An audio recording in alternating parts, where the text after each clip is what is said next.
you all would like another video. So here I am, finally filming another video. And today I want to talk about some of the perfumes I've used up over the last like 2 or 3 months. I think I haven't put up a video, which is quite a while. But I will kind of go through all of the perfumes in this little basket that I've completely finished. They're gone. Everything in here is just done. And I'll talk about if I would repurchase them, if not, etc. So if that sounds good, keep watching. And if not, I don't know why you clicked on this video because I titled it Perfumes I've Used Up. But anyway, let's go ahead and get started. All right, first up, let's talk about one of these from the Guerlain Art and Materials collection. This one is Angelique Noire. It's by Daniela Andrié. And I love this fragrance. I've talked about it before. It's one of my favorite vanilla fragrances. It's a very kind of green-like vanilla because of the Angelica that's in it. And this is actually the second bottle I've used up of the Angelique Noire. So I definitely really enjoy this fragrance, of course. Would I buy it again right now? No, because Guerlain's gotten a little crazy with their price increases. And, you know, to get a bottle in the current packaging, it is, I think you can get 100 mils instead of 75, which is what this was, but it's quite a bit more expensive per mil. So probably at some point I will get another bottle of Angelique Noire, but it's not going to be right now, maybe for like my birthday or something like that. So anyway, I love this fragrance, definitely recommend it, although the price is kind of crazy now. The second Guerlain fragrance that I have finished up is this one here. This is the Shalimar Filtre de Parfum, and Joss sent me this. Joss's Fragrance Mixology is her channel. I'll link it below. But she sent me this, and there wasn't a ton left because she loved it, and she used up most of this and got a bigger bottle for herself. So that was super sweet. Thank you, Joss. But now I have completely finished it. She did more damage than I did, but I finished the last little bit that she sent me. This one I really enjoy. This is Terry Vassar creation, and I would say it does remind me of that Shalimar Cologne flanker, not the Eau de Cologne that's like been around for a long time, but there was a flanker, I don't know, maybe a handful of years ago now, and it was kind of like pinkish in color in terms of the liquid, but it kind of reminds me of that one. It definitely is a little bit more citrusy than the original, easier wearing, perhaps I think a touch more powdery than the original as well. But you can definitely tell this is a Shalimar flanker for sure. It doesn't deviate so far that you can't recognize the DNA. So that's the Filtre de Parfum. But I'm not sure if I would buy a full bottle because I do currently have the Millésime one that came out last year that's like focused on vanilla. And, you know, although this one's more citrusy than that, so there are differences, I don't know that I need more than one Shalimar flanker at a time. So I probably won't buy it right now, but maybe at some point in the future, who knows. Next up is Penhaligon's Changing Constance, and this one I really enjoy. It's a nice gourmand. Definitely think it's great for fall into winter. Maybe it's a little light wearing for like the dead of winter, but certainly in the fall that's coming up here in the States, this would be a great option. It is a gourmand style fragrance. It definitely has some strong notes of like caramel and vanilla, but it also has some spice in there. I get a lot of cardamom from Changing Constance, and I think there's like some like pepperiness, definitely a little bit of salt I can pick up. So almost like a salted caramel kind of thing with that. But yeah, I really enjoy this one. The longevity is not fantastic, which is not a deal breaker for me. However, I don't think I will repurchase this because Demi Rawling, she has a fragrance with Fragrance du Bois that smells pretty similar to this to my nose. I think hers does last a little bit longer. It's still not like super long lasting, but maybe a little bit longer. However, she's just always been super kind to me and supportive. And so I would like to support her in return by, of course, not only like watching her videos and stuff, but by also replacing this with her fragrance. So that's probably what I'll buy as a replacement instead of getting Changing Constance again. Next up, we have one of my favorite fragrances from Gallagher Fragrances. It is Wicked Good. And this is just this delicious chocolate, vanilla, and as you can see, tonka bean fragrance. Not necessarily overly complicated, but it just smells wonderful. And this does last quite a while. I don't usually have too much of a problem with the longevity on Daniel Gallagher's fragrances. They all seem to last fairly well on my skin, at least, and this one definitely does.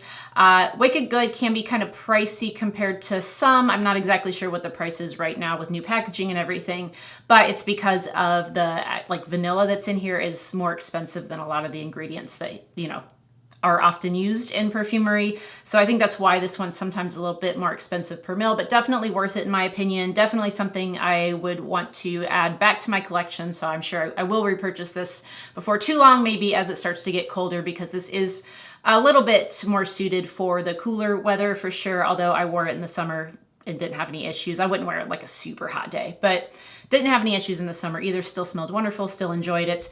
But yeah, so I'll definitely pick this up again eventually from Gallagher Fragrances. Daniel Gallagher, who's the perfumer and owner for this brand, he's always been also very super supportive of me and my channel and just a really nice guy. So I enjoy supporting him, but also he makes some really great fragrances too. And this is one of my very favorites. So again, Wicked Good. All right, the last full bottle that I have finished up recently is this one from Maison Kurkdjian. This is Gentle Fluidity Gold. There is also a silver version that uses the same note breakdown, but they're in different concentrations, so they actually smell quite different. But obviously the perfumer here is Francis Kurkdjian, and this one I used to love. I used to really, really love Gentle Fluidity Gold. I don't anymore. In fact, as I was trying to finish the last little bit, it was kind of like I had to force myself to wear it. And it's not necessarily that this is bad, right? Like, you know, I enjoyed it a lot before, and, you know, of course, tastes do change. But I think the main issue here is not so much my taste changing, it's that I'm so sick of smelling this DNA, because now it's in so many different fragrances. And I don't necessarily know which one came first. Maybe it was this one, maybe it was others. But when I smell this, I can immediately think of probably a handful of other fragrances. So this is in line, if you've ever smelled like Montal Intense Cafe or Mancera Roses Vanille, those definitely have a lot of similarities to this one. So, you know, vanilla, ambery, kind of has a little bit of maybe like a floral sort of component to it. But yeah, so those kind of overlap. There's like a creaminess a little bit to all of those too. Also Terra Mia from Carthusia, Deluxe from Tiziana Terenzi. So right there, including this one, that's 5 fragrances that all smell kind of similar to me. Not that they're all identical, you can definitely tell them apart to some extent. However, they do smell very similar. And I think just from experiencing all of those at some point over the last 5 years or so, I'm kind of tired of it. So that's basically why I won't repurchase this and why it was a struggle for me to finish it, because it's just a smell that I've smelled so much lately that I'm bored of it. So that's that. All right, now we're going to get into some travel sprays, and I think I have 2 that I don't actually have anymore, I got rid of, so I'll just tell you about those kind of as I get to them. But we'll start with one that I do still have the bottle for. This is a travel spray of Atelier Cologne Pacific Lime, and this one is Jerome Epinette, I believe.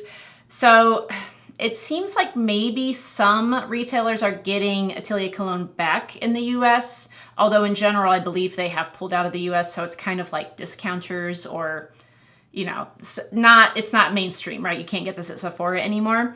But when they were kind of pulling out of the US and there were a lot of sales, I bought up a few that I really enjoy because they do particularly citrus fragrances really well.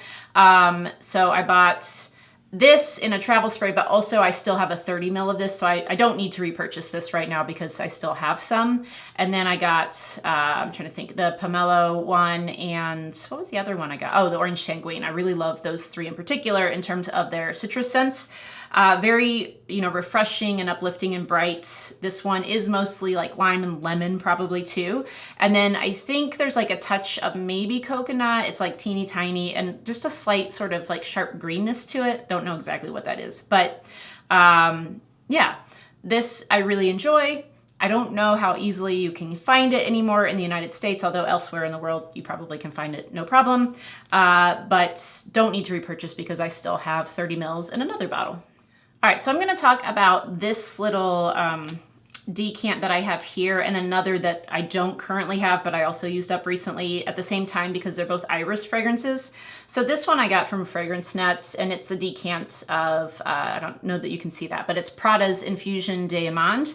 So this one again is Daniela Andrier, and the other one that I finished that I don't have is Boucheron's Iris de Syracuse. That one's by Natalie Lorson, and those two women are two of my favorite perfumers, especially when it comes to iris.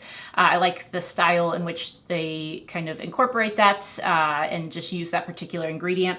But anyway, so this one I just used up very recently. Like I think I finished it a day or two ago, but I wouldn't purchase it necessarily just because I have other iris fragrances that smell very similar to this. Definitely smells like Infusion Iris, but you know, with a little bit of almond in there. You can pick up the almond for sure. However, it's close enough that I don't need it. They would serve the same purpose. And then the Iris de Syracuse I freaking love, and I think I will buy. That I used up when I was in Denver for my friend's wedding, and I didn't feel like putting an empty, you know, decant back in my bag to fly back across the country. So I just threw it away there since I used it up. But that one, yes, I want a bottle of it. If I can find it for a decent price, that will be mine. It's beautiful, and it will be like my 10 billionth iris fragrance. I understand that, but I still want it. So anyway, not gonna get the Infusion de Amonde, but I do think I'll buy the Iris de Syracuse. Okay, sort of the same story with these next two. So I had two like this in these little travel sprays from Banana Republic. This one is 78 Vintage Green. And I also had, I don't remember the number, but the one that's called Pure White. So I had both of those, but I finished Pure White when I was in Florida back in June. And again, I didn't feel like putting it back in my bag to fly back to Indianapolis, so I threw it away in Florida. But anyway, I do really enjoy both of these, and I especially like them for things like when it's really, really hot weather, like in Florida that was nice, and I just want something that's light and refreshing and not going to be offensive to anybody at all. Likewise, these two are common gym scents for me. I've worn both Vintage Green and Pure White to the gym on many occasions. So I do think next time I go to the Banana Republic factory store, if they still have some travel sprays of these, I will get those. I don't really want full bottles because I primarily use them in situations where I am not at home. So I don't really want a full bottle, but I definitely would repurchase the travel sprays of both of those because I just think they're very nice, pleasant, easy to wear fragrances. And when I get them at the factory store, the travel sprays are super cheap. Like I don't remember exactly how much, but less than $10 each. So that's a great deal. Anyway, like those a lot and would gladly wear them again. Oh, by the way, in case you're wondering what they smell like, I should probably tell you about that. Vintage Green, it's sort of like a fresh, clean, soapy kind of green fragrance. Like there's definitely elements of greenness, like, you know, kind of a plant-like greenness to it. But at the same time, it's sort of clean and soapy as well. A lot of men like Vintage Green too, but it's very unisex in my opinion. And then the Pure White, I don't have it right now, but it's very like sort of clean, musky. So again, sort of that clean vibe to it, which is why I like both for things like the gym or when it's really hot. But that one is like a nice musk kind of fragrance. So those two are both very clean smelling and, like I said, easy to wear. All right, the last thing that I used up recently is this one here from Diptyque. This is a travel spray of Eau Rose. I picked this up last summer when I was in Chicago. I got like a set of travel sprays at the Diptyque store. Highly recommend it. Had a great time there. But this one is really beautiful rose. It's kind of that rose lychee combo that is very popular now / over the last, I don't know, 3-4 years. But it's light, it's watery.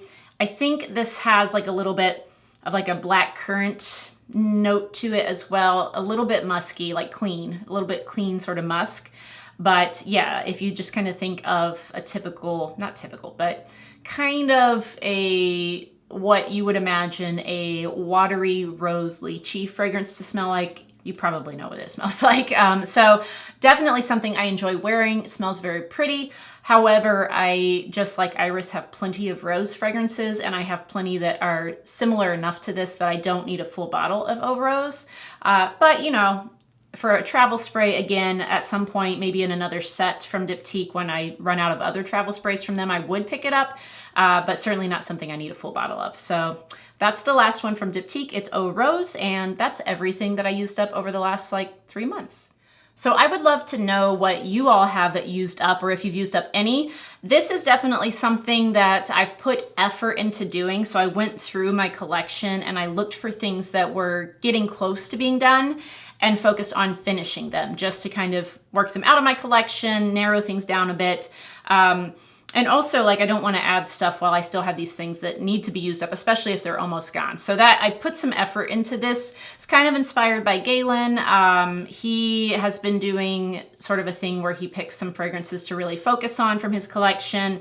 Likewise, Cherie from the Top Note, she is someone who I really enjoy, and she's been doing, you know, kind of like a no buy, low buy thing and focusing on actually using her fragrances. So they're definitely two people who sort of inspired me to do this. And also just, I don't like being wasteful. So I wanted to try to use these up. Some of them I very much loved all the way till the end, and some of them, like I mentioned, I did not. So love to hear your thoughts on that, or if you are also trying to actually use up your fragrances instead of just having them all sit there. Leave your thoughts down below in a comment. If you like this video, please give it a thumbs up. Consider subscribing and hitting that notification bell if you haven't already. And as always, thank you all so much for watching, and I'll see you next time, hopefully in fewer than 3 months. Bye.